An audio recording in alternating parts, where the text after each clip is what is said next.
Ang isang common misconception ay ang iniisip ng tao ay vertigo ay sakit. Ang vertigo, if you define it, ang vertigo is a symptom.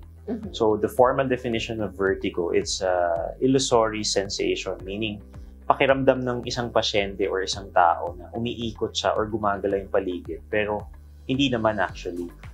Actually, it's just the signals from the ear or the brain telling you that gumagalaw yung paligid. I see. Okay, so hindi sakit po daw ang vertigo. So ito ay isang sintomas. Ibig sabihin nun nararamdaman ng pasyente. Yes. Akala niya ay umiikot ang kanyang Paligid. paligid. Okay.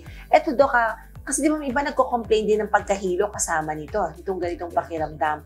And maliban sa pagkahilo, ano-ano po ba yung mga iba't iba pang sintomas that come with vertigo? In some patients, no, ang nangyayari, because it's the hearing apparatus and the balance apparatus, magkadikit yan sa loob. So in some patients, they would also complain of hearing loss. Especially, di-discuss natin mamaya, pag-usapan natin yung mga different causes of vertigo. Ang ibang mga example niya, Meniere's disease. We had a special segment before, no, on Meniere's disease.